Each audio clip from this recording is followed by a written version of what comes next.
მოგესალმებით პატივცემულო მაყურებლებო. დღეს ეთერშია გადაცემა ჩვენი სამყარო.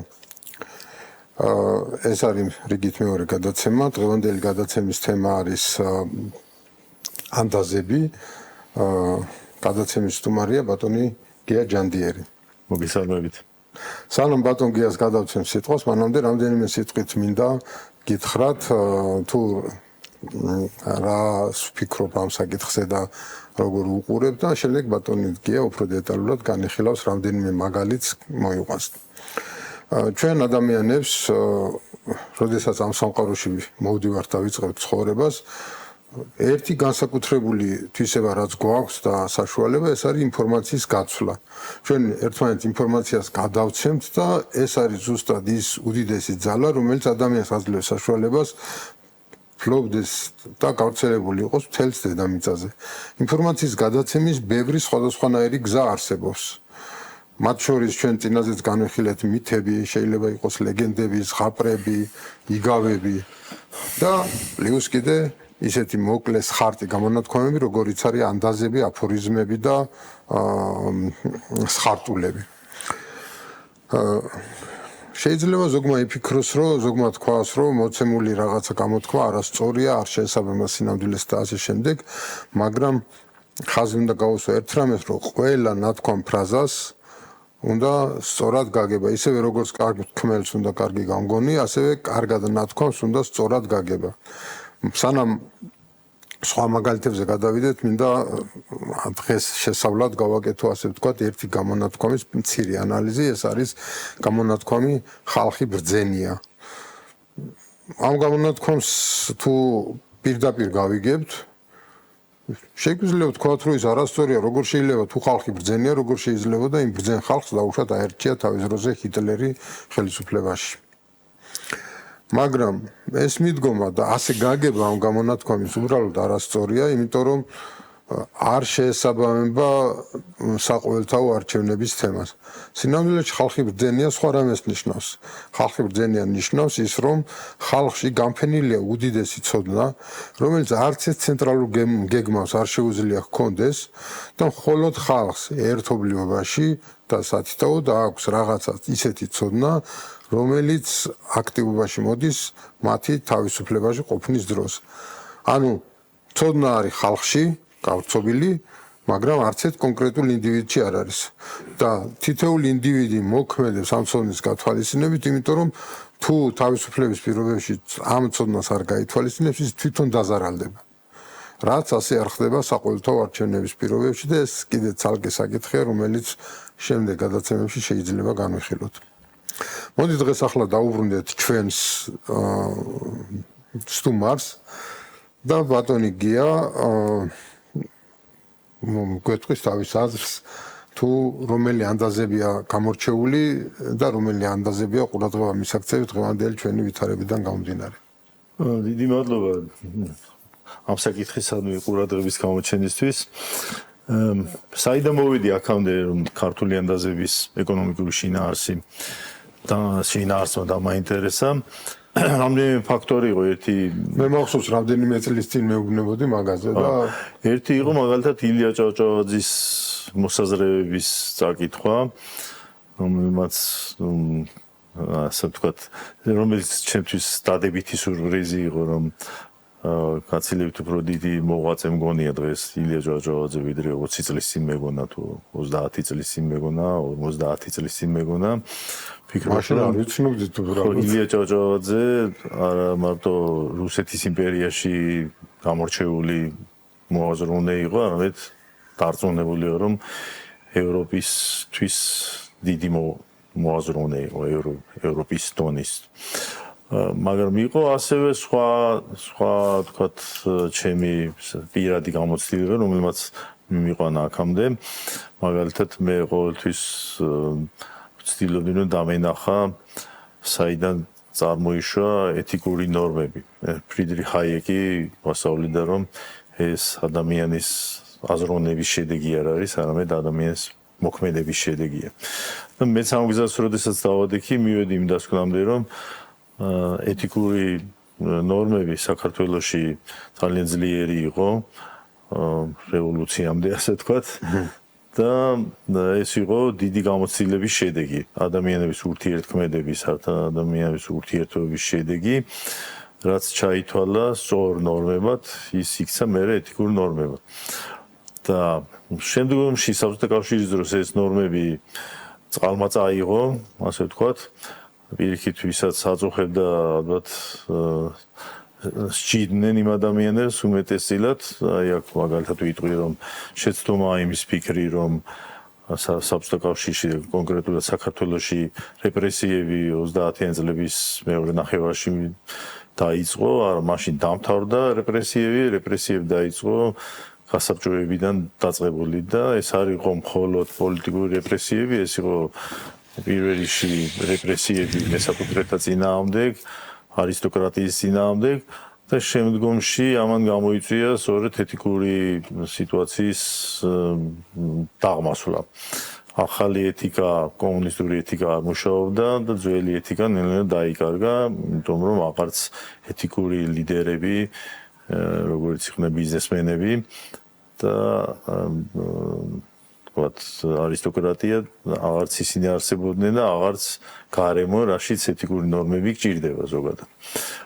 ამ აზრებთან დაკავშირება ჩემი შემდგომში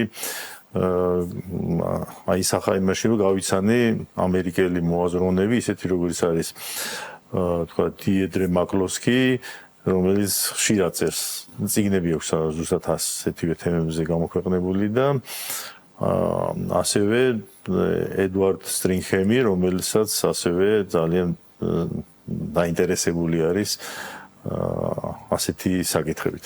და ჩვენ დისკუსია ამ ადამიანებთან იყო საინტერესო ამ კუთხით, რომ ვცდილობთ რომ დავგინახო უკან როგორ მოხდა ეს ყველაფერი. მათ შორის ეკონომიკური აზროვნება როგორც წარმოიშვა, ეს არ არის ცხადია უბრალოდ ეკონომიკური მეცნიერების დამსახურება, მათი როლი დიდია. ანუ ეკონომიკური აზროვნება ბევრად ადრე იყო, ვიდრე თვითონ ეკონომიკური მეცნიერება. მათი როლი ეკონომისტების იყო დადებითი როლი იმაში იყო, რომ ის არსებული გამოცდილება თუ ცოდნა, რაც დაგროვილი იყო მრავალი საუკუნეების თუ ათასწლეულების განმავლობაში, მათ მოაწესრიგეს და გითხრეს, რომ ეს არის პრინციპები, სწორი პრინციპები ეკონომიკა როგორ მუშაობს. თუმცა ეკონომისტებს შორის არსებობს უამრავი, ალბათ უმრავლესობა ისეთი, რომელსაც ამ პრინციპები საერთოდ არ ჯერავს და უფრო მათემატიკურ და სტატისტიკურ მხარეს ანიჭებენ უპირატესობას ეკონომიკურ, ვთქვათ, ხედვაში. მაგრამ თუ ჩვენ ეკონომიკას დავინახოთ როგორც ადამიანების ურთიერთობების რაღაცა პრინციპების ნაკრებს, მაშინ ყველაფერი თავის ადგილზე დადგება და მაშინ დავინახოთ, რომ ყველაფერი მე-19 საუკუნეში არ დაწყებულა, არც ადამ სმითით დაწყებულა და არც ესპანელი სქოლასტიკოსების და რა თქმა უნდა, საქართველოს არ გამოირჩეოდა დანარჩენი სამყაროსაგან და ეკონომიკური აზროვნება საქართველოშიც იყო. ამ დასკვნებით მივედი იქამდე, რომ უცებ აღმოაჩინე, რომ სხვანაირად შეიძლება წაკითხვა ქართული ანდაზების.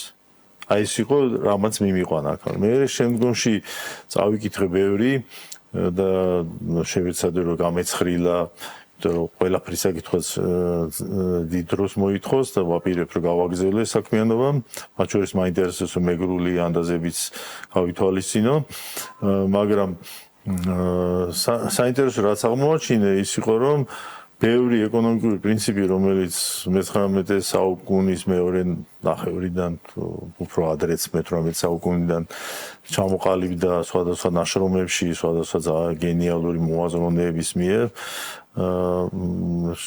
ეს ბევრი რაღაცა ცნობილია. ყოველ შემთხვევაში ქართული ანდაზები, რომელიც შეკრებილია მე-20 საუკუნის დასაწყისში თედო სახოკიას მიერ, მაგალითად, იმიტომ ხვებიც აგროვებდნენ ამას, აჩვენებს იმას, რომ ქართული ეკონომიკური აზროვნება აცხადი არსებობდა მანამდეც, ვიდრე ეს ვიღაცა მოაწესრიგა და გადმოგვცა სხვადასხვა წიგნებში.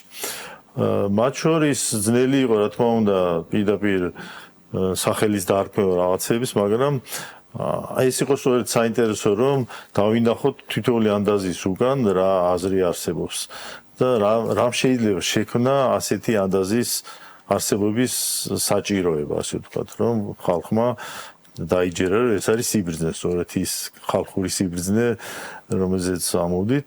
ანუ ესე იგი ხალხური სიბრძნე გადმოცემული ანდაზებში მიანიშნებს იმას, რომ საქართველოში არა მარტო ეკონომიკური აზროვნება ჩამოყალიბებული იყო რა დონეზე, არამედ ის რომ საქართველოში ეკონომიკაც არსებობდა, საქართველოში ეკონომიკური ბიზნეს ურთიერთობები არსებობდა და ადამიანები ნელ-ნელა აყალიბებდნენ რა იყო სწორი ურთიერთობების ფორმები და რა იყო არასწორი და რა იყო მნიშვნელოვანი იმისათვის რომ სოფელი გაძლიერებული იყო, ასე ვთქვათ.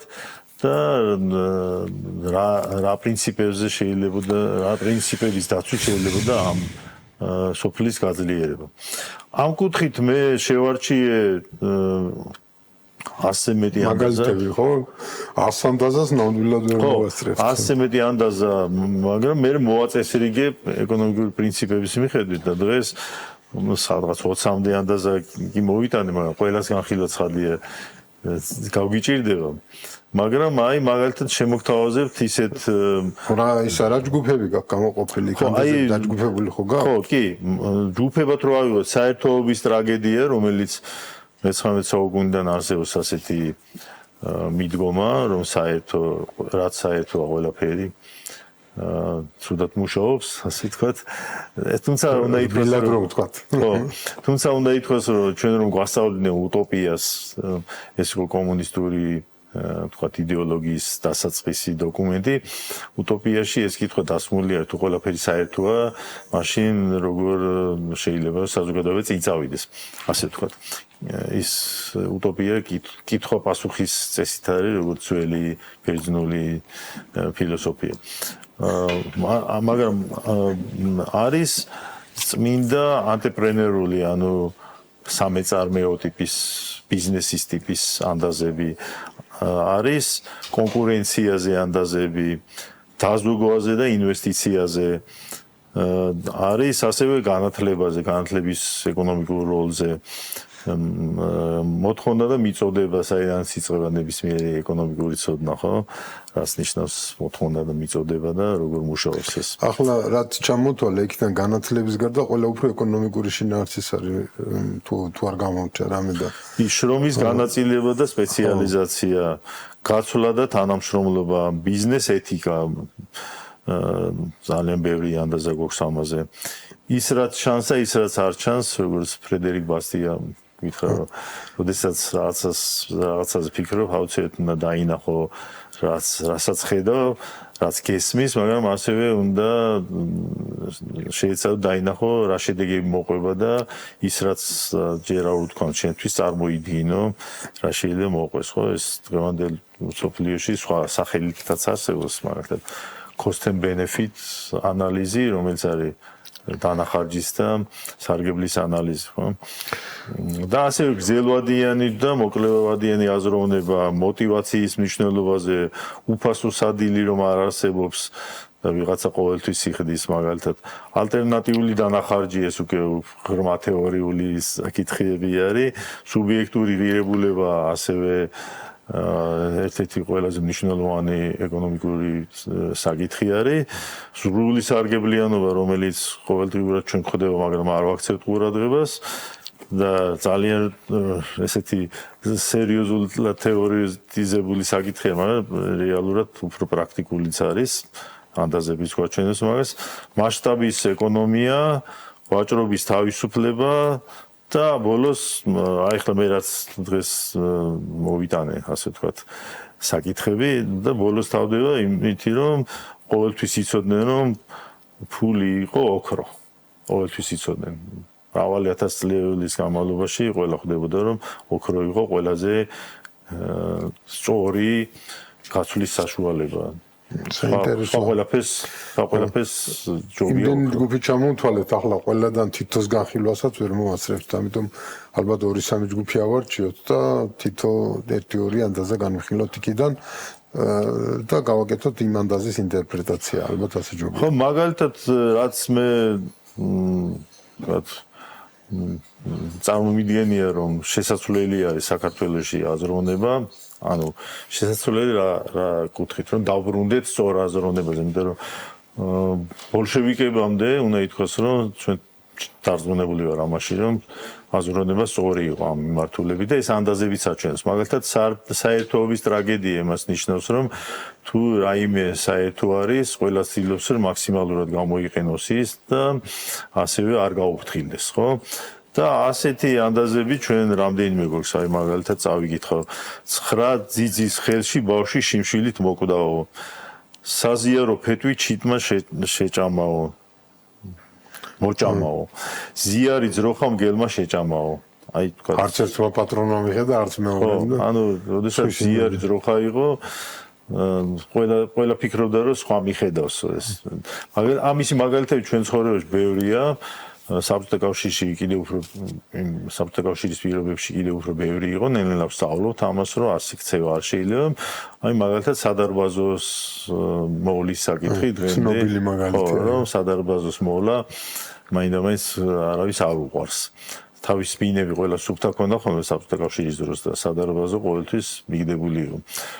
ეს მე აღმოაჩინე რომ ქართული ფენომენი საერთოდ არ არის და კმაყოფილი ვარ მაგითი რომ მასეც ვფიქრობდი და აღმოაჩინე რომ მაგალითად ისეთი ხალხიც კი როგორც გერმანელები არიან აღმოჩნდა რომ ნორმალური ხალხია და როგორც კი ჩააგდეს იგივე პირობებში რაშიც ქართველები GDR-ში კონკრეტულად იგივენაირად მოულელი ქონდათ სადარბაზოები აღმოსავლეთ ბერლინში, სადაც ნაყოფია, რაც უფრო შესახვიდეთ ბერლინი, ალბათ უფრო უარესიც შეიძლება დაქვედროთ. ახლა რა თქმა უნდა, იქ უფრო ნაკლები დრო იყვნენ გერმანელები და ბევრი სხვა გერმანელები არ ბოლშევიკები ალბათ.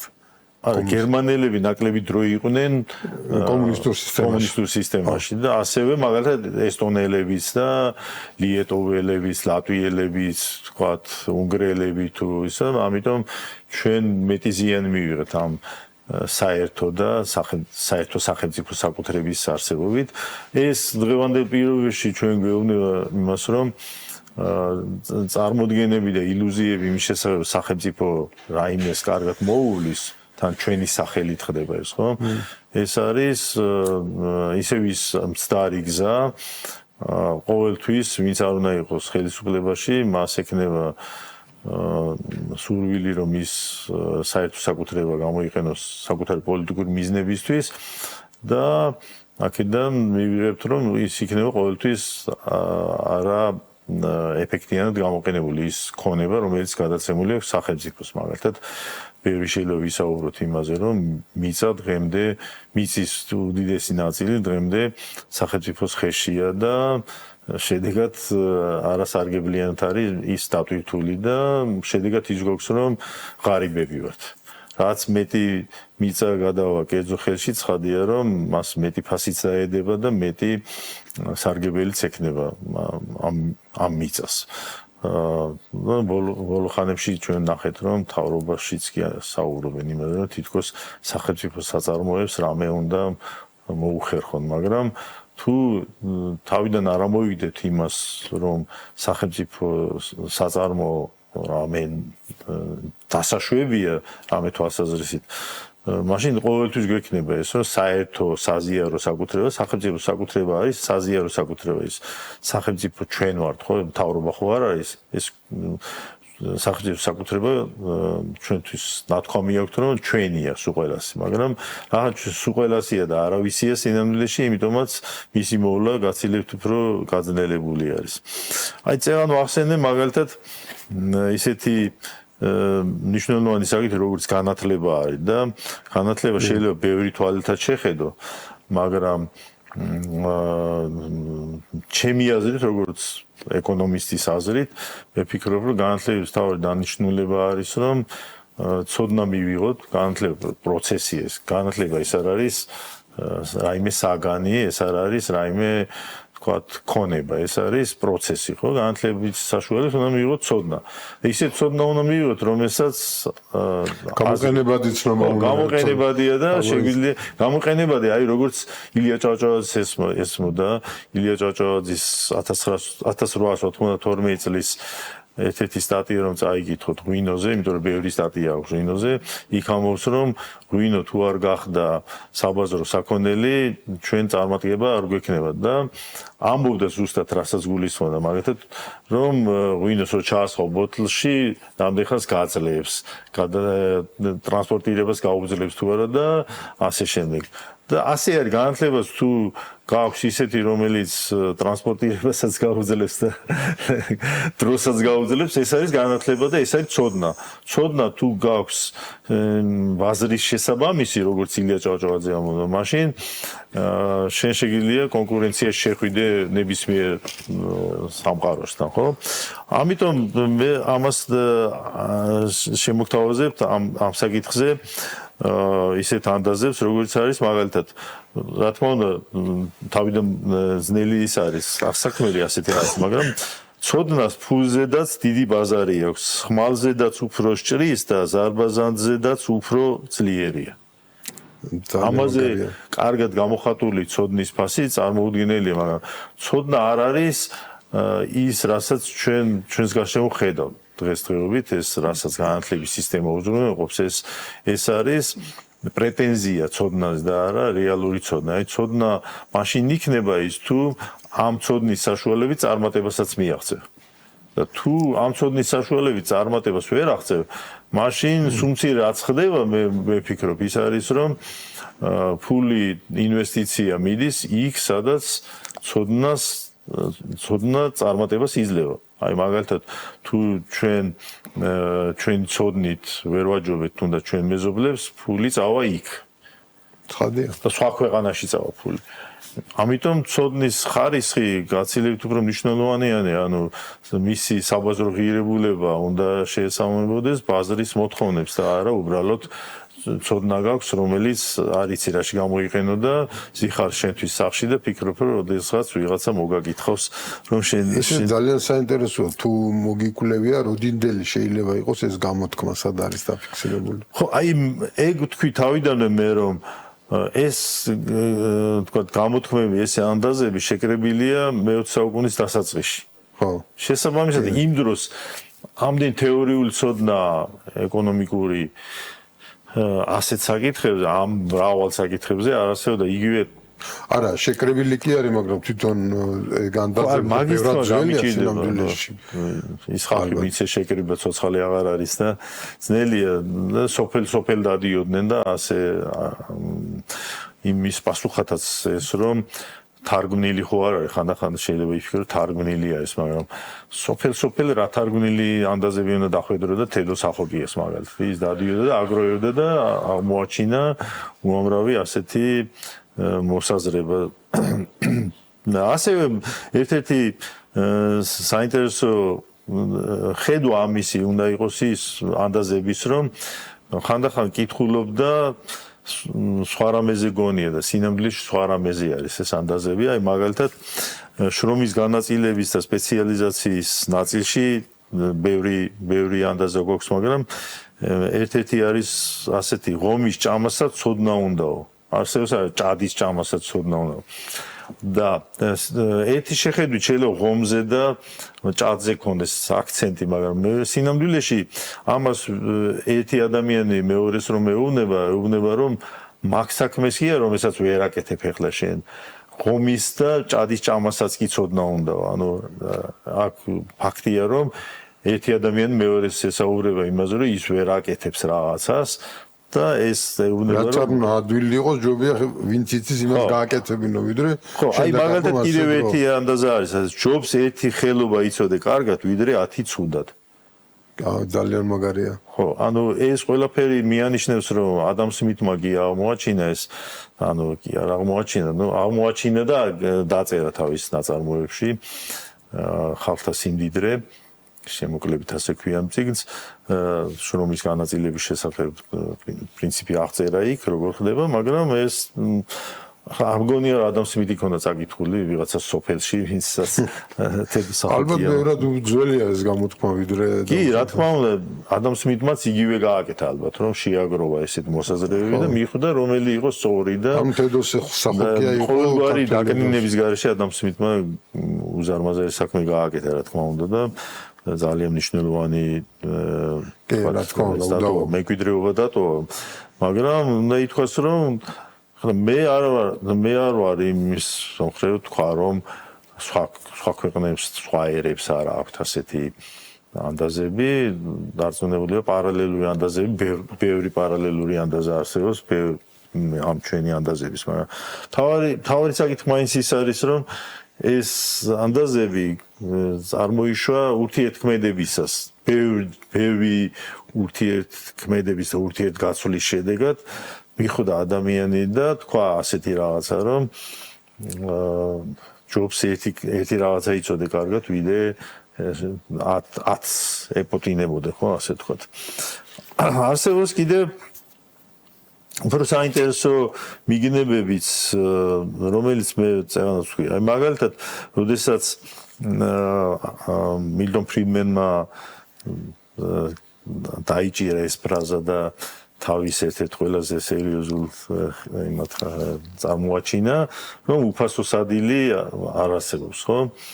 ქართულად არსებობს რამდენიმე ანდაზა ამ უფასო სადილის შესახებ, რომ რეგვენს მაგალითად რეგვენს ნაჩუქარი მუქთი ეგონაო, ეს იმას ნიშნავს, რომ მუქთი არ არის არაფერი სინამდვილეში, ყველაფერი ვიღაცამ შექმნა, ვიღაცამ შეაგროვა და მაგ ვარიანტია ანუ ვიღაცამ გულმოწყალება გამოიჩინა ან რაღაცაში ჭირდებოდა რომ აჭუკა იმ რეგვენს ვინც არის მე და უფრო რთული რაღაცებიც კი რომელიც შეიძლება ითქვას რომ საბჭოთა პერიოდში ეს გაგონილიც კი არავის არ ქონებდა რა აკრძალული იყო ელემენტარულად უცხოური ეკონომიკური ლიტერატურა მაგრამ იქ წარმოიშვა ესეთი თქვა ტერმინოლოგია როგორც ეს ალტერნატიული დანახარჯი ან ღირებულება სხვადასხვა კონტექსტში სხვადასხვანაირად იყენებენ. ისე განმარტება ჯობია გავაკეთოთ მაყურებლის ხო, მაგრამ ეს ანდაზე კარგად გამარტავს და მე არ მინდა მაგალითად ესეთ რაღაცა რასაც ნიშნავს ეს ალტერნატიული დანახარჯი სინამდვილეში ამ ანდაზაში კარგად ჩანს. იაფი ყველაზე ძვირად დაგიჯდებაო. ანუ ანდაზა პირდაპირ გეუბნება რომ შენ შეიძლება იაფის ძიებაში იყიდო იაფი, მაგრამ მე ძვირი დაგიჯდეს. აი მაგალითად იყიდო რუსული ავტომობილი, რომელიც არ გამოდგება მერე, მაგრამ გეგონას რომ იაფად ვიყიდე ეს რუსული ავტომობილი. აი 90-იან წლებში ჩვენ დავინახეთ რომ როგორც კი გამოჩნდა გერმანული ავტომობილი, მაშინ გერმანიიდან ჩამოდიოდა მხოლოდ ეს ავტომობილები უამრავი ადამიანი უსიტყვოდ გადაჯდა გერმანულ ავტომობილებზე, მიუხედავად იმისა, რომ ამას არ მოსდებდა ამ ნახმარ გერმანულ ავტომობილებს მიწოდება თქვა ნაწილების და ასევე სერვისების ხო და ის საბჭოთა ავტომობილები თითქოს იაფიც იყო თითქოს ნაწილებიც იშოვებოდა იაფი იყო და მომსახურებაც ვიცოდით მაგრამ აი ამ ანდაზამ იმუშავა მაშინ ყოველდღიურად კი არ ისმენენ ამ ანდაზას, მაგრამ ყველა ხვდებოდა რომ იაფი ყველაზე ძვირად უჯდებოდა, ამიტომ იფიქრეს რომ ჯობდა ცოტა ძვირი გადაიხადათ და უკეთეს ავტომობილებზე გადამსხდარიყვნენ, რომელიც ყოველდღე გაკეთება არ დაჭირდებოდა. ასეთია. ეს როცა ვსაუბრობთ ერთ-ერთ ყველაზე სერიოზულ პრინციპზე ეკონომიკა აღარ ისწავლება დღეს ამის გარეშე. მეორე პრინციპი არის სუბიექტური ღირებულება, რომელიც უნდა ითქვას, რომ ერთ-ერთი ყველაზე დაკნინებული ტიპის არგუმენტი იყო ეკონომიკაში, იმის გამო, რომ კარლ მარქსმა მიაჩვია ხალხი, რომ მათ შორის ბევრი ეკონომისტი ალბათ დღემდე ასე ფიქრობს, რომ ყველაფრის ღირებულება შრომით განისაზღვრება. იმავე დროულად, როდესაც კარლ მარქსმა ეს ვთქვათ, წამოაყენა ეს თეზისი, თუმცა უნდა ითქვას, რომ პირველი არ იყო ეს მან ეს თეზისი საკდა მთელ მსოფლიოს მოსდოთ, რომ მანამდე კლასიკური ეკონომიკის მიმდევრები, მათ შორის ადამ სმითის ერთ-ერთ ცოდვათ ეგეც ითვლება, რომ ისიც თვლიდა, რომ შრომა განსაზღვრავს ღირებულებას, მაგრამ მე შემდგომში კარლ მენგერმა და ავსტრიული სკოლის მიმდევრებმა დაადგინეს, რომ ეს შრომითი ღირებულება არასწორი პრინციპია და არსებობს მხოლოდ სუბიექტური ღირებულება ნებისმიერი საქონლის, ნივთის თუ შრომის მაგალითად ხო და საქართველოშიც არსებობს რამდენიმე ძალიან კაფიო ანდაზა მიმართულებით მაგალითად ანაღლე ბრმას სანთლის სიძვირე რომელიც პირდაპირ ამბობს რომ ახლა უსინათლო ადამიანისთვის სანთელი იაფია თუ ძვირი საერთოდ არ წარმოადგენს არავითარ ღირებულებას მისთვის სანთელი ხო? მნიშვნელობას არ წარმოადგენს. ხო, ასევე მაგალითად ვისაც ვინ უყვარს იმის ლამაზიც ის არის, ანუ შეიძლება ადამიანს მოწონდეს ერთი მეორე ადამიანი და ფიქრობდეს ის არის ლამაზი და სხვა კიდევ უნდაოდეს არა ეგ როგორ არის ლამაზი აგერ ქვეყანა სხვა უფრო ლამაზებიც არსებობს და არა ჩემთვის ლამაზი ეს არის და ჩემი სუბიექტური ხედვით ეს არის რა თქმა უნდა ადამიანის ყოველთვის სუბიექტური აი ეს ანდაზა რო არის გემოვნებაზე არ დაუბენო ეგეთ სუბიექტური ღირებულების აღიარება კი რა თქმა უნდა მე არ მოვიდა მაგას ყველაზე ხშირად ამბობენ დღეს ხო და მარტო გემოვნებას არ უკავშირდება ეგ სხვათა შორის და კიდევ ერთი მარილი ზოგჯერ ოქროსზე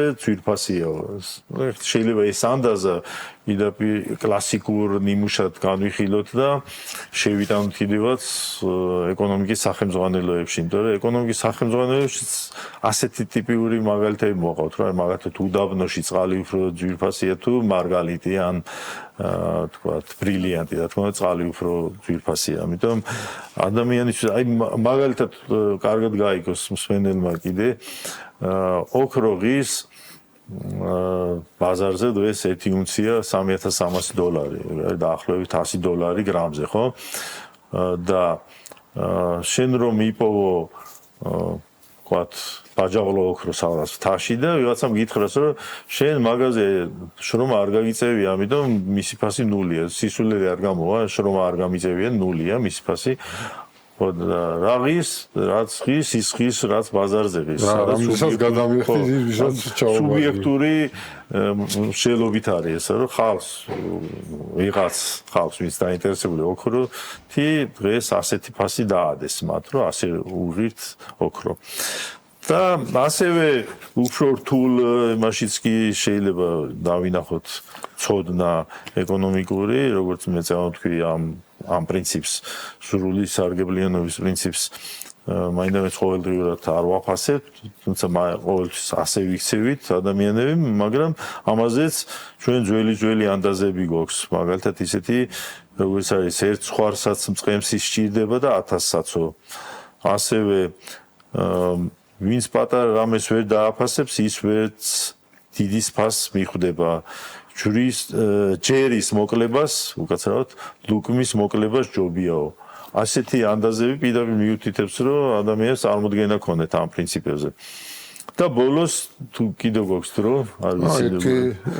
3-4 წუთი კიდევ გვაქვს. მაგალითად, ისეთი მნიშვნელობის საკითხებზე, როგორც არის მასშტაბის ეკონომია, რომელიც ხშირად ავიწყდება ხალხს მაგალითად, რატომ დებენ ჩინეთის სახალხო რესპუბლიკაში მეტ ინვესტიციას ვიდრე თქვათ ინდოეთში.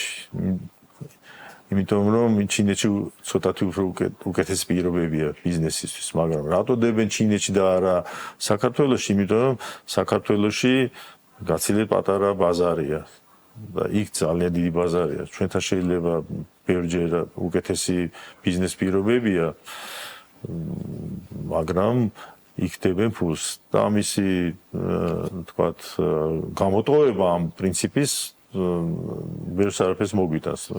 ყოველთვის იქ იწავა ფული, სადაც უკეთესი პირობები და ჯამი არის პირობების და არა მარტო ერთი რაღაცა რო გაქვს ეს არ შველის.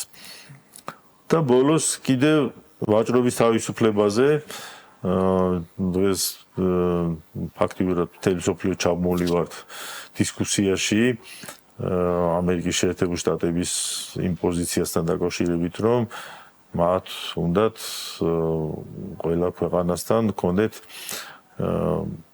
სარგებლიანი და სამართლიანი ვაჭრობა და ამას რომ მიაღწიონ, ცდილობენ რომ დანერგონ მაღალი გადასახადები უცხოეთიდან შემოტანილ პროდუქციაზე შეერთებულ შტატებში. რამაც უკვე ბევრი ტარიფების ეგრეთ წოდებული ტარიფების ომი, ხო? რამაც უკვე ბევრ რაღაცა შედეგებს მიაღწია, რომელიც რა თქმა უნდა არ უნდოდა არავის რომ ასე წასულიყო საქმე, მაგალითად ეკონომიკის ზრდა შემცირდა შეერთებულ შტატებში, ამერიკული დოლარი გაუფასურდა და სხვა ქვეყნებშიც იყო შედეგები, ბევრი რამე გაძვირდა შეერთებულ შტატებში და ასე შემდეგ. უფრო სხვა კუთხითაც შეიძლება შეხედო ამას არა მარტო სტატისტიკური კუთხით და ვთქვათ შემოსავლების შედეგების კუთხით, ეს არის ასევე ჩემი აზრით ის რომ რაც უფრო ვთქვათ გააღებ კარს და ყველასთან გექნება პარტნიორული მეგობრული ურთიერთობები, მით უფრო მეტი მეგობრული ურთიერთობები წამოვა იქიდან და ამას ეხება სწორედ ერთ-ერთი ანდაზა სახლის კარი გააღე და სხვისიც ღია დაგხვდებაო. ეს იმას ნიშნავს რომ შენ თუ შენ კარებს დაკეტავ და სხვებს შეუშლი შენთან ისინი დაგიკეტავენ კარს და მათ შორის ასევე რაც უფრო რთული მდგომარეობა ჩამოყალიბება პატარა ქვეყნებისთვის ის არის რომ ყველა ჩათვლის რომ შენ აღარ ახარ მოყვარე, მეგობარი, პარტნიორი, არამედ გახდი მტერი, იმიტომ რომ აღარ გინდა მასთან კეთილგონიერი, მეგობრული, პარტნიორული ურთიერთობები. აი დღეისთვის შემიძლია თქვა რომ მე კიდევ შემიძლია გავაგრძელო ბევრი დარწმუნებული ვარ რომ კიდევ ბევრი შეიძლება მასზე ლაპარაკი, საუბარი. მე იმედი მაქვს რომ ჩვენ კიდევ შევხვდებით ერთმანეთს, კიდევ მოგვიწვე ეთერში და იმედია უარს არ მეტყვით. პატივცემული ტელემაყურებლებო და YouTube მაყურებლებო და საიდანაც რომელ არხებზეც გადის ჩვენი გადაცემა. მე მგონია ძალიან საინტერესო საკითხია. ვიფიქროთ მსგავს საკითხებზე, რადგან ჩვენ წინაპრებსაც უფიქრიათ და ეს ყველაფერი გაკეთდებოდა მაშინაც და უნდა გავაკეთოთ ახლაც, იმიტომ რომ საჭიროა უკეთ დავინახოთ თუ როგორ მუშაობს ჩვენი სამყარო. მადლობა ყურადღებისათვის, ეს იყო გადაცემა ჩვენი სამყარო.